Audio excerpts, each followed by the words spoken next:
Gurgla and Blog were twins. They lived deep in the woods with an old witch, who also happened to be their mother. One day the witch decided that it was time for the youngsters to learn to read, and she sent them off to school in the village. Miss Smith, their new teacher, introduced the twins to her class and then cut their enormous fingernails so that they could hold their pencils better. The twins liked school very much, and by the end of the day they already knew the alphabet. Their first homework assignment was to make a bowl of alphabet soup. They ran home singing A B C D E F G H I J K L M N O P Q R S T U V. Once in a while they would stop to swallow a slug or a snail, for they had forgotten to bring a lunch, and now they were very hungry. W X Y Z. Now we know our ABCs. La la la. And on and on. They had no idea that one of their classmates, a curious boy named Zack, was following them home.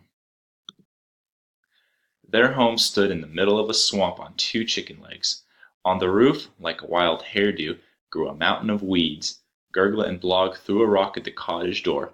"We're home, Mother!" they cried. Zack jumped behind a poisonberry bush. The creaky door opened. An ugly witch stuck her head out. "Mom," squealed Gurgla, "we want to make some alphabet soup." And Blog added in his deep voice, "It's our homework." "What?" she croaked. "Alphabet soup? What kind of nonsense is that?" "You'll see," said Gurgla. "Just get the cauldron ready." The twins rolled up their sleeves and chopped lots of firewood. Their mother started a fire, and soon the water in the cauldron was boiling. "We'll start with the letter A," said Gurgla, and indeed they did. "A," called Gurgla. "Ants," answered Blog, scooping a handful of carpenter ants out of a dead tree and dropping them in. The old witch stirred the pot, and they were ready for the letter B. "B! Bagworms!" shouted Blog. He loved bagworms and his soup, and knew where to find them. The old witch was pleased that her children were taking an interest in cooking. The cauldron bubbled furiously, and Zack wondered if they might put in celery for C, but the twins didn't care for vegetables, and when Gurgla called C, Blog brought out a handful of crunchy crabs and dumped them into the pot. The steam from the cauldron swirled around Gurgla's nose. She took a sniff, found the aroma delicious, and announced the next letter. D! "Dandruff! Dusty, dirty dandruff!" blurted the witch. "Well done, Mom," said Gurgla, and they all brushed their greasy hair into a piece of newspaper, crumpled it up, and threw it in. Zack's stomach was beginning to feel pretty queasy, but he decided that no matter what, he would stay until the soup was done. "Will they really eat it?" he wondered. "E," continued Gurgla. "Ear," shouted Blog. He took out his pocket knife and looked at Gurgla, who had the biggest ears in the family.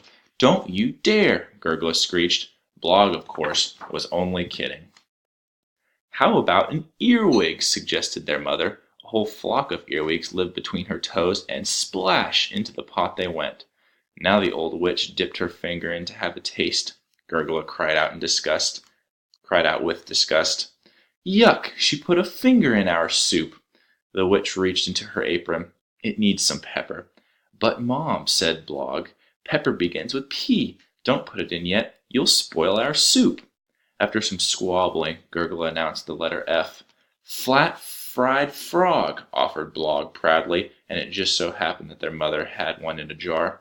Gurgla was getting very hungry. For the letter G, Gurgla added their mother's galoshes. The soup was getting thicker now, and it was beginning to stink. Gurgla and Blog argued about who would lick the stick. Their empty stomachs growled. "Stop fooling around," cried the witch. Now she was hungry too. She took charge of the cooking. "Well," she snapped, "what's next?" "H," squeaked Gurgla. "Hat," said the witch, and tossed her old hat into the pot. She was glad to get rid of it. It was full of holes anyway, and the bats were moving in. "I, ink." "J, jellyfish jerky." And so it went, like clockwork. The cauldron was filling up fast. "K, kippers." "L, lumpy liverwurst." "M, mighty moldy mushrooms." "N, nincompoop." "N, nincompoop." Nincompoop? There was no nincompoop around, and so they settled for a needlefish from Blog's aquarium instead.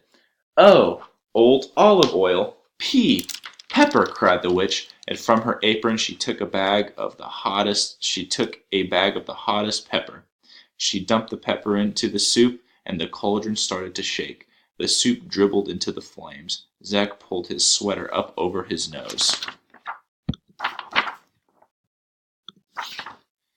Q, called Gurgla. Qui, quo, quack. For a moment they were stumped. Question mark, shouted Blogg, and drew a perfect question mark in the bubbling liquid. What a clever little boy, exclaimed the witch. She thought that Blogg might become a famous witch doctor one day. R and S, whined hungry Gurgla. The fumes were wicked. Zack rubbed his eyes. Rats and snakes would be perfect, he snickered. The witch, as if she had heard him, reached into another jar and pulled out something slimy and disgusting. Pickled rats coming up, she hissed, and pickled snakes on the double.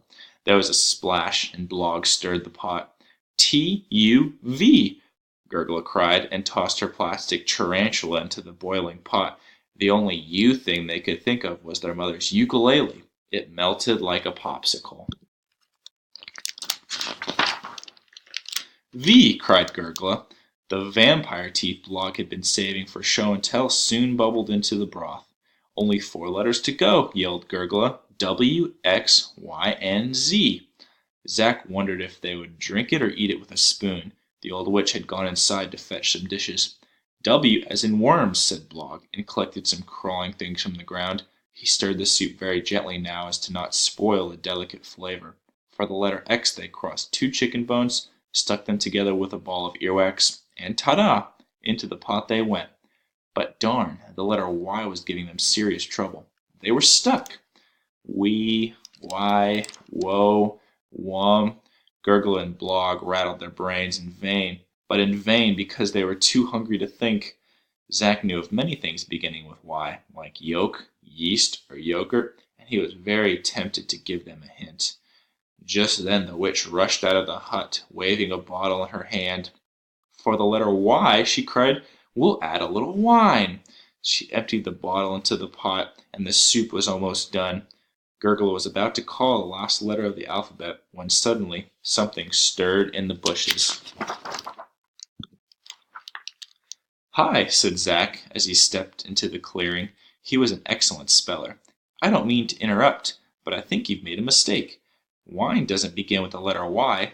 It just sounds like it. It begins with the letter W, but the witch didn't let him finish. Snooping around, aren't we? Croaked the old hag. Smarty pants! Gurgla and Blogg recognized him right away. That's Zack from our school, Mom, squealed the twins.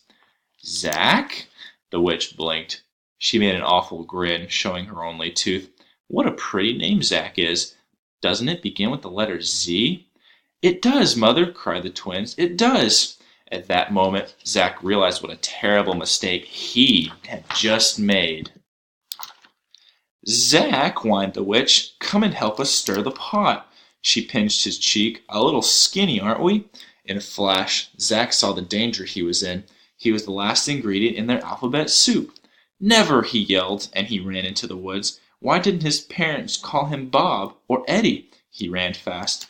But Gurgla and Blogg opened the garage door. Inside was a large broom. They sat on it, Mother in front, and swoosh! They were in the air. Zack for Z and Z for Zack, they screamed. They were as hungry as a horse, and they were after him. Zack climbed into the highest tree. Zack for Z and Z for Zack, they screamed again, and parked the broom under the tree. They climbed after him, first the witch, then Gurgla, then Blogg. Zack, shrieked the witch, how about a ride on a broom? You'll never get me, shouted Zack. He climbed higher and higher, but the witch caught up with him, and he could feel her claws pulling on his sneakers. His sneakers were untied and slipped right off. Blast! Cried the witch, and she grabbed his pants. Her claws were like iron hooks. I've got him, she cried. I've got him good. She gave a powerful tug, and pop! The button on Zack's pants snapped and bonked the witch square on the head. Aye! Screamed the witch as she tumbled to the ground. She landed with a thwack, squashing the twins under her. In her grubby hands she had an empty pair of blue jeans. Oh, rats! Hissed the witch. She looked up. In the top of the tree, Zack was swaying in the evening breeze. All of a sudden, Gurgle and Blog started to shout. Zipper for Z and Z for Zipper, they chanted, waving Zack's pants like a banner. Look, Mom, cried Gurgle, a zipper. The witch didn't seem to understand. For Z, shouted Blog. Ah, cried the witch, zipper for Z. She started up the broom, and swoosh, they were back at the hut. He was too skinny anyway, said the witch, and they threw Zack's blue jeans into the cauldron to boil. At long last, the alphabet soup was done. When they had gone, Zack climbed down from the tree, and although he was still very curious, he was also very cold. Barefoot and without any pants on, he ran to the village and jumped in his bed, and that was just too bad, because back at the hut, the fun was just beginning. Gurgle and Blog were having company for dinner. Their cousins, the 5 wickedest trolls you have ever seen, were gobbling up the alphabet soup, zipper and all, and they loved it. They slurped and smacked, and when they had licked the cauldron clean, the cousins begged for the recipe. The witch whispered something into their dirty ears, and the next morning, when Miss Smith came into the classroom, 5 new students were sitting in the front row, eager to learn the alphabet. Good morning, Miss Smith, said the class. Good morning, children, said Miss Smith, and being a good sport that she was, she took out her nail scissors and went to work. Zack was unusually quiet that day.